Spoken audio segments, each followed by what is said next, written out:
ईश्वर कलीसिया को एक विशेष अनुग्रह दिए हैं, वो है मैजिस्टेरियम या कलीसियाई आधिकारिक शिक्षक या शिक्षा, जिसके द्वारा वास्तव में सही शिक्षा क्या है, गलत शिक्षा क्या है, इसको हम जान सकते हैं। और आज के परिवेश में, आज के समय में हमें पवित्र वचन में लिखी हुई बातों को कैसे समझना चाहिए, कैसे हमारे जीवन के अनुसार उसको समझना चाहिए, इसको वास्तव में ये जो मैजिस्टेरियम है ये हमें समझाता है। तो आज हमारे बीच में है ब्रदर राजन सामुएल। ब्रदर जी, हम आपका पुनः स्वागत करते हैं हमारे चैनल में। धन्यवाद फादर जी। आज ब्रदर जी से हम आप लोगों की ओर से मैं उनके सामने कुछ सवाल रखूंगा इस मैजिस्टेरियम के बारे में या कलीसियाई आधिकारिक शिक्षा के बारे में। तो आइए हम शुरू करते हैं। ब्रदर जी, सबसे पहले हमें इस शब्द को समझाने की कृपा करिए कि ये मैजिस्टेरियम का अर्थ होता क्या है। कलीसिया को प्राप्त एक विशेष अधिकार, प्रभु ईसा मसीह से कलीसिया को प्राप्त एक विशेष अधिकार है, जिसे हम मैजिस्टेरियम कह के बुलाते हैं। अच्छा ब्रदर जी, आप ये कह रहे हैं कि ये जो मैजिस्टेरियम है इसका मतलब है कि कुछ अधिकार ईश्वर कलीसिया को दिए हैं, और हमारे प्रोटेस्टेंट भाई बहन ये कहते हैं कि ये सब आप लोग कलीसिया के कैथोलिक लोग अपने ही इच्छा के अनुसार ये सब बना लिए। क्या इसके लिए पवित्र बाइबल में कोई आधार है? थोड़ा सा बताइए। बिल्कुल, यदि हम लोग मत्ती के सुसमाचार अध्याय 16 को पढ़ेंगे, वहां पर हम लोग देखते हैं ईसा मसीह, जैसे मैंने एक क्लास में बताया था, प्रभु ईसा मसीह का यात्रा गलीलिया से शुरू होकर यरूशलेम की ओर, इस प्रकार यात्रा करते करते ईसा मसीह कैसरिया फिलिपी पहुंचते हैं। वहां पर ईसा मसीह शिष्य लोगों से एक सवाल करते हैं, मानव पुत्र कौन है, इस विषय में लोग क्या कहते हैं। तो शिष्य लोगों ने कोई एलिया है, कोई योहन बपतिस्ता है, कोई कहते हैं यर्मिया, ऐसे ऐसा उत्तर दिया। तब ईसा मसीह ने पूछा, आप लोग क्या कहते हैं? तो तुरंत पेतरुस कहते हैं, आप मसीही है, आप जीवंत ईश्वर के पुत्र हैं। तब ईसा मसीह उत्तर में बताते हैं, सिमोन तो योनस के पुत्र, तुम धन्य हो, क्योंकि किसी निरे मनुष्य ने नहीं, बल्कि मेरे स्वर्गीय पिता ने तुम पर यह प्रकट किया है। निरे मनुष्य नहीं, बल्कि स्वर्गीय पिता ने तुम पर कुछ प्रकट किया, इसलिए तुमने ईसा मसीह को जीवंत ईश्वर के पुत्र के रूप में स्वीकार किया है करके ईसा मसीह ने कहा। इसका मतलब पिता की ओर से पेतरुस को कुछ विशेष कृपा दी हुई है। इसके बाद ईसा मसीह उससे कहते हैं, मैं तुमसे कहता हूं तुम पेतरुस अर्थात चट्टान हो। इसके बाद कहते हैं, इस चट्टान पर मैं अपनी कलीसिया बनाऊंगा। हमें मालूम है ये कलीसिया बनाऊंगा, और इसके बाद वाक्य 19 के अंदर स्वर्ग राज्य की कुंजियां देने के विषय में सब बता रहा है। यह अधिकार को दिखाते हैं। स्वर्ग राज्य की कुंजी माने अधिकार। एक स्कूल है, अनेकों टीचर्स होता है, मास्टर्स होता है, उसमें एक व्यक्ति हेडमास्टर होता है या एक प्रिंसिपल होता है। हमारे देश में अनेकों मिनिस्टर्स होता है, उसमें एक व्यक्ति प्राइम मिनिस्टर होना जरूरी है। तभी वो देश या तभी वो संस्था, तभी वो स्कूल अच्छी तरह चलेगा। ईसा मसीह अपने जो सुसमाचार का कार्य, जो स्वर्ग राज्य की स्थापना जो किया है, जो कलीसिया की स्थापना किया है, उसमें एक अधिकारी को वह चुना है। वो अधिकारी है पेतरुस, और उस अधिकारी को प्रभु ईसा मसीह विशेष कुछ अधिकार देता हुआ हम लोग यहाँ देखते हैं। बहुत बहुत धन्यवाद ब्रदर जी। आप हमें पवित्र बाइबल से कैसे प्रभु यीशु संत पेतरुस को चुने, और यहां तक पवित्र बाइबल में जैसे आप संकेत दिए थे या हमें समझाए थे, एक केवल प्रभु यीशु नहीं बल्कि पिता ईश्वर भी स्वयं संत पेतरुस को चुने थे। जरूर वे बहुत कमजोर थे, लेकिन ईश्वर उन्हीं को चुनकर उनके द्वारा हमारे पास ले आए। तो यह था पवित्र सुसमाचार से। क्या अन्य पत्रों से या अन्य कोई पुस्तक से आप हमें कुछ बता सकेंगे इसका आधार? बिल्कुल, संत पौलुस एफेसियों को लिखते हुए कहते हैं, अध्याय 2 वाक्य 20 में हम लोग देखते हैं, वहां पर एफेस के कलीसिया को बताते हैं, आप लोगों का निर्माण उस भवन के रूप में हुआ है जो प्रेरितों तथा नबियों के नींव पर खड़ा है और जिसका कोने का पत्थर स्वयं ईसा मसीह है। हम नवीन यरूशलेम के विषय में प्रकाशना ग्रंथ उसके अध्याय 21 वाक्य 14 में भी पढ़ते हैं, नगर के निवार नींव के 12 पत्थरों पर खड़ी थी और उन पर मेमने के 12 प्रेरितों का नाम अंकित थे। अर्थात कलीसिया का निर्माण प्रेरितों की नींव पर है, इसलिए हम लोग प्रेरित की कलीसिया भी कहते हैं। और उनमें से मुख्य पेतरुस को प्रभु ने नियुक्त किया। पेतरुस को नियुक्त किया, उसका भी अनेकों बाइबल में लिखा हुआ बात है। ईसा मसीह का जी उठने के बाद पहली बार दर्शन दिया मरियम मकदलिनी को, और मरियम मकदलिनी से कहते हैं तुम जाकर के शिष्यों को बताओ और पेतरुस को भी बताना। दूसरा, 12 शिष्यों का नाम जहां कहीं भी लिखा है वहां पहला पेतरुस कर करके लिखा हुआ मिलेगा। और लूकस का ही सुसमाचार में हम लोग पढ़ सकते हैं, ईसा मसीह एक बार शिष्यों से कहते हैं, विशेषकर जो पेतरुस से कहते हैं जो आने वाला संकट के विषय में, उसमें भी ईसा मसीह क्या कहते हैं? संत लूकस का सुसमाचार अध्याय 22 वाक्य 31 में, सिमोन सिमोन, शैतान को तुम लोगों को गेहूं की तरह फटकने की अनुमति मिली है, परंतु मैंने तुम्हारे लिए प्रार्थना की है जिससे तुम्हारा विश्वास नष्ट ना हो। तुम फिर सही रास्ते पर आ जाओगे और अपने भाइयों की भी संभालोगे। अर्थात पेतरुस के लिए ईसा मसीह विशेष रूप से प्रार्थना कर रहा है क्योंकि उन्हें प्रभु ने विशेष रूप से वो नियुक्त किया है। उसी प्रकार योहन का सुसमाचार अध्याय 21 में वाक्य 15, 16, 17 3 वाक्यों में 3 बार ईसा मसीह पेतरुस से कहते हैं तुम मेरे भेड़ों को चराओ, मेरे मेमनों को चराओ। अर्थात कलीसिया का अधिकार पेतरुस को दिया और ये कलीसिया प्रेरित कलीसिया है। इसका हम लोग इन विवरणों से सीख सकते हैं। बहुत बहुत धन्यवाद ब्रदर जी। अब कैसे प्रभु यीशु से लेकर यहाँ उसके बाद में इतिहास में भी कहां कहां प्रारंभिक कलीसिया में संत पेतरुस को जो महत्व दिया गया था उसके बारे में आप हमें समझाए, और आप ये भी हमें स्पष्ट रूप से पवित्र वचन पर आधारित बताए कि केवल संत पेतरुस नहीं बल्कि 12 प्रेरित नींव के समान है और उसमें प्रधान मुख्य। आप कुछ उदाहरण जैसे स्कूल का भी उदाहरण लेकर दिए, और एक उदाहरण मैं भी ये कह सकता हूं, जैसे एक गाड़ी है, एक बस है या कोई कार है, कोई भी है, उसमें मान लीजिए 12 जन यात्रा कर रहे हैं, उसमें जरूर एक जन चलाने वाला होना चाहिए, नहीं तो गाड़ी वहां से जाएगी भी नहीं। तो एक जन ड्राइवर के रूप में होना भी जरूरी है जो दूसरे लोगों को सही राह पर एक साथ मिलकर चले। इसका एक उदाहरण प्रारंभिक कलीसिया से क्या आप हमें देंगे? जैसे प्रेरित चरित्र में भी एक घटना है, उसका थोड़ा सा जिक्र करके हमें थोड़ा सा समझाइएगा। जी, जब खतने का जो विषय में आदिम कलीसिया में थोड़ा झगड़ा शुरू हुआ, विवाद शुरू हुआ, उस समय पर हम लोगों को मिलते हैं प्रेरित चरित्र उसके अध्याय 15 के अंदर जो कलीसिया का जो पहला महासभा यरूशलेम में जो हुआ था, वहां पर संत पौलुस भी पहुंचे, अन्य कई शिष्य लोग सब पहुंचे उसमें, और वहां पर बात चर्चा में लिया खतने के विषय में। वहां पर अध्याय 15 का प्रेरित चरित्र अध्याय 15 वाक्य 7 से हम लोग पढ़ सकते हैं कि पेतरुस शिष्यों के उस बैठक में सबसे पहले उठ खड़े होते हैं क्योंकि वो कलीसिया का मुखिया था, और क्या क्या घटना उनके जीवन में हुआ, जैसे प्रेरित चरित्र अध्याय 10 में कॉर्नेलियुस के घर में जो घटना हुआ, ये सब इससे पूर्व में घटित हुआ, और सबसे पहले बेखतने लोगों को बपतिस्मा देने वाला पेतरुस है और प्रभु के प्रकटीकरण के द्वारा। और वहां यरूशलेम के जो बिशप याकूब, वो भी भाषण में बताया कि हम लोगों को अभी खतना की जरूरत नहीं बल्कि बपतिस्मा का जरूरत है। यदि हम खतना के विषय में पुराने विधान में देखेंगे, बहुत ही महत्वपूर्ण एक बात है पुराने विधान का ये घटना। तो ब्रदर जी, बहुत बार लोग ये समझ नहीं पाते हैं कि खतना होता क्या है।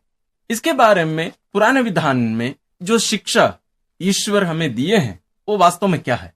ये इब्राहिम को उनके 99 साल की उम्र था उस समय पर प्रभु दर्शन देते हैं और एक नया विधान जोड़ देते हैं वहां। और विधान के चिन्ह के रूप में वहां पर हम लोग देखते हैं उत्पत्ति ग्रंथ अध्याय 17 के अंदर तब तक अब्राहम का नाम अब्राम था, उसका मतलब है बड़ा पिता। लेकिन ईश्वर ने कहा, प्रभु ने कहा कि अब से तुम अब्राम नहीं बल्कि इब्राहिम नाम रहेगा करके। इसका मतलब है जनताओं का पिता, राष्ट्रों के पिता। इस प्रकार का नाम बदलते हैं और एक चिरस्थायी विधान को वहां निर्धारित करते हैं। वो विधान के चिन्ह के रूप में ईश्वर ने अब्राहम से कहा, वाक्य 11 में हम लोग पढ़ते हैं, उत्पत्ति ग्रंथ अध्याय 17 के 11 में, तुम लोगों में हर पुरुष का खतना किया जाएगा, वह खतना तुम्हारे लिए मेरे द्वारा निर्धारित विधान का चिन्ह है। तुम लोगों के बच्चों में से प्रत्येक का खतना जन्म के 8वें दिन में करना है और ये कार्य पीढ़ी दर पीढ़ी ये नियम कायम रहेगा। हम लोग देखते हैं उसी दिन वाक्य 24 में पढ़ते हैं, ये अब्राहम का खतना किया और 99 वर्ष का अब्राहम किया और उनका पुत्र करीब 14 वर्ष का था इस्माइल का खतना किया और उनके घर में जितने भी नौकर सब था उनका खतना किया। ये खतना का परंपरा वहां से शुरू हुआ और ईसा मसीह का भी खतना किया गया। इसलिए कई शिष्य लोग इसमें अड़ी थे। जो बेखतने लोग यदि बपतिस्मा के लिए आ रहा है तो उनको सबसे पहले खतना किया जाए, इसके बाद उनको बपतिस्मा देना है, खतना के बाद बपतिस्मा देने का।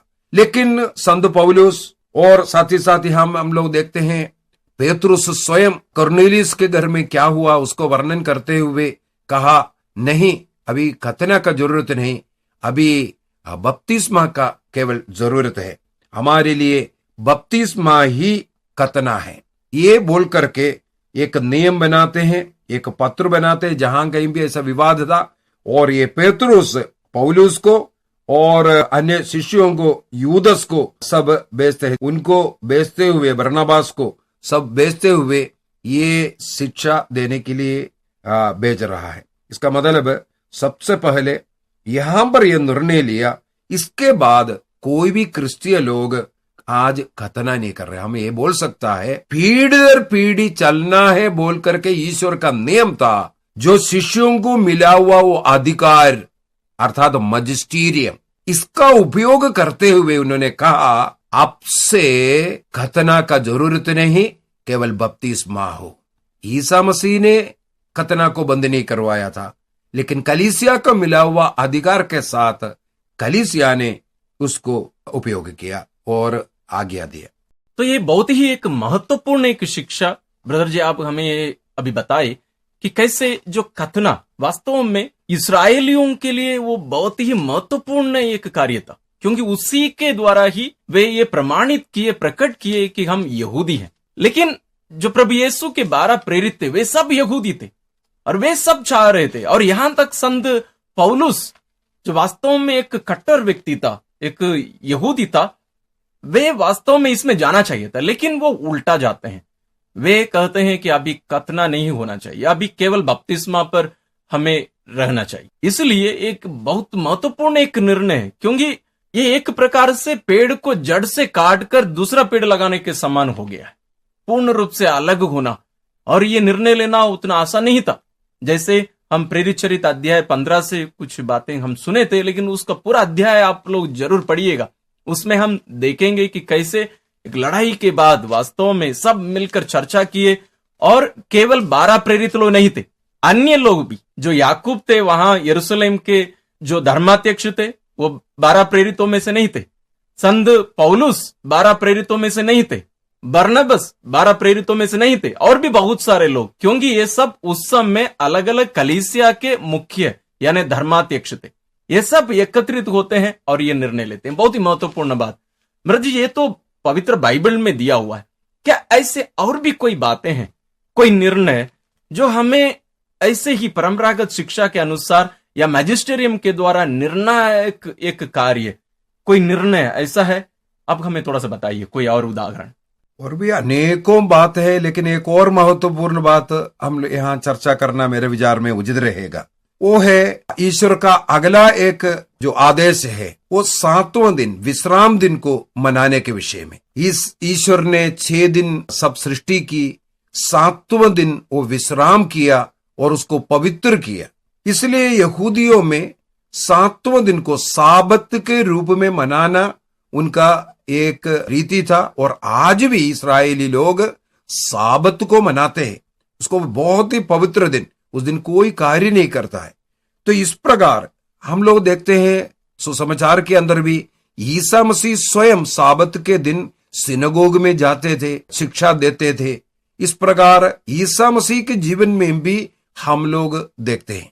लेकिन ईसा मसीह के मृत्यु के बाद की बात जब हम लोग प्रेरित चरित्र में पढ़ते हैं, धीरे धीरे ये साबत के दिन को नहीं बल्कि इतवार को दिन को मनाना शुरू किया, क्योंकि ईसा मसीह दुख पीड़ा सह करके मर करके जो जी उड़ा और मानव जाति को जो मुक्ति दिया, उसको हम बोलेंगे हाँ जरूर क्रूस मृत्यु के कारण यदि वो पुनर्जीवित नहीं हुए तो उसका कोई मतलब नहीं रहना था। लेकिन ईसा मसीह पुनर्जीवित हुआ, उस दिन को प्रभु का दिन कहते हैं। वो है पहला दिन। बाइबल में हम लोग लूकस के सुसमाचार अध्याय 24 में पढ़ते हैं, कई जगहों पर हम लोग पढ़ते हैं, और सप्ताह के प्रथम दिन ईसा मसीह के जी उठने के विषय में, और वो क्रिस्तीय विश्वास का एक नींव है। ईसा मसीह मरा नहीं है, जीवित प्रभु है, और उसी दिन को हम लोग मनाते हैं ईस्टर के रूप में जो मनाया जाता है। तो हर एक इतवार को हम लोग एक मिनी ईस्टर कहते हैं। इसलिए यदि प्रेरित चरित्र अध्याय 20 वाक्य 7 को पढ़ेंगे, वहां पर यह बात लिखा हुआ है, सप्ताह के प्रथम दिन प्रभु भोज के लिए वे लोग एकत्रित हुए करके वहां लिखा। संत पौलुस और अन्य जो लोगों के विषय में लिखा है। इसका मतलब है आदिम कलीसिया से प्रथम दिन, सप्ताह का प्रथम दिन अर्थात इतवार के दिन उन लोग प्रभु भोज मनाते थे, पवित्र यूकरिस्तीय बलि अर्पित करने के लिए एकत्रित होते थे। उसका एक और उदाहरण हम लोगों को कुरिन्थियों का पहला पत्र उसके अध्याय 16 में भी संत पौलुस लिखते हैं, इतवार के दिन, वहां पर इतवार ही लिखा हुआ है, इतवार का दिन जब तुम लोग एकत्रित होंगे और जो चंदा कलीसिया को जो देना है वो वहां पर इकट्ठा करने के विषय में आदि आदि। इसका मतलब आदिम कलीसिया से जो शिष्य लोगों के समय से शनिवार को या विश्राम दिन को या साबत को नहीं बल्कि ईसा मसीह के जी उठने वाला उस दिन को मनाना शुरू किया।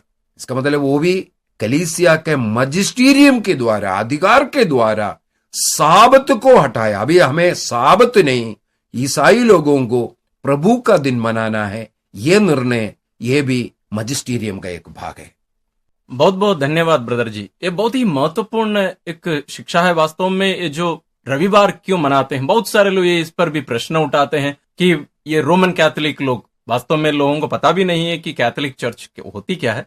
लोग रोमन कैथोलिक इसके ऊपर दोष लगाते हैं, कहते हैं कि तुम लोग अपने मन के अनुसार दिनों को बदल दिया और ये सब कर लिए। लेकिन वो सब प्रारंभिक कलीसिया से ही, जैसे ब्रदर जी अभी हमें बताए कि पवित्र बाइबल पर आधारित है ये सब। और ये सब किसने किया? ये सब मैजिस्टेरियम यानी संत पेत्रुस और उनके साथी जो प्रेरित लोग थे, और उनके उत्तराधिकारी हैं संत पिता। संत पेत्रुस के उत्तराधिकारी हैं संत पिता, और अन्य जो प्रेरित लोग हैं उनके उत्तराधिकारी हैं सभी धर्माध्यक्ष। इसलिए हम देखते हैं ये जो मैजिस्टेरियम जैसे उस समय काम किया आज भी कार्य करता है, इसलिए बहुत ही महत्वपूर्ण है। एक छोटी सी उदाहरण आपके सोचने के लिए मैं आपको दे रहा हूं। मान लीजिए हम कुछ 100 लोग एक जगह पे खड़े हैं, हमें पता नहीं कि सही दिशा कौन सी है, हमें अभी निर्णय लेना है, कौन हमें बताएगा कि सही कौन सा है? पवित्र बाइबल एक प्रकार से हमारे हाथ में है। आज बहुत सारे लोग केवल पवित्र बाइबल को पढ़ लेते हैं और अपनी इच्छा के अनुसार जैसे उनको अच्छा लगे, लोग कहते हैं कि अच्छा लगा मुझे, अच्छा लगने के लिए लोग शिक्षा देने लगते हैं। वास्तव में हम गलत दिशा पर जा सकते हैं। इसलिए ये जो अधिकार, जैसे ब्रदर जी आप हमें समझाए पवित्र बाइबल पर आधारित, प्रभु यीशु कहे कि तुम पेत्रुस अर्थात चट्टान हो और इस चट्टान पर मैं अपनी कलीसिया बनाऊंगा, और मैं तुम्हें इसकी स्वर्ग राज्य की कुंजियां मैं तुम्हें प्रदान करूंगा। एक अधिकार, खोलने और बंद करने, बनाने और नष्ट करने के एक अधिकार प्रभु यीशु, संत पेतरुस और उनके साथ सारे प्रेरितों को यानी मैजिस्टेरियम को ये दिए। इसलिए आज ये बहुत ही महत्वपूर्ण एक बात है।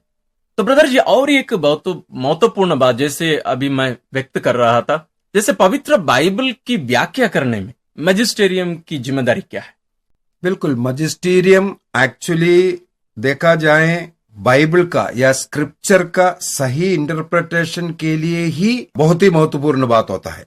मतलब किसी अगर ऐसा बाइबल का शब्द का क्या अर्थ है, क्या वाक्य है या इंसिडेंट का क्या उसका अर्थ क्या है, कई लोग अपने अपना इच्छा के अनुसार इसका इंटरप्रिटेशन करता हुआ हम लोग पाते हैं क्या उसका मतलब है बोल करके। लेकिन कैथोलिक कलीसिया का ये एक सौभाग्य है, कैथोलिक कलीसिया में इस अधिकार मैजिस्टेरियम होने के कारण किसी भी स्क्रिप्चर ऐसा डाउटफुल है, क्वेश्चन आ रहा है इसका क्या मतलब है, तब ये मैजिस्टेरियम के लिए छोड़ देते हैं। अर्थात कलीसिया जो आधिकारिक रूप से क्या सिखाएगा, वो कलीसिया कैसे सिखाते हैं, बाइबल का वो इंटरप्रिटेशन करने के लिए कलीसिया में एक बहुत ही रिच ट्रेडिशन रखा है, जो पवित्र परंपरा के अनुसार इस बात पर, बाइबल के इस बात पर क्या सिखाते आए। दूसरा, जैसे मैंने पूर्वी क्लास में भी बोला, हमारे कलीसिया के अंदर चर्च फादर्स का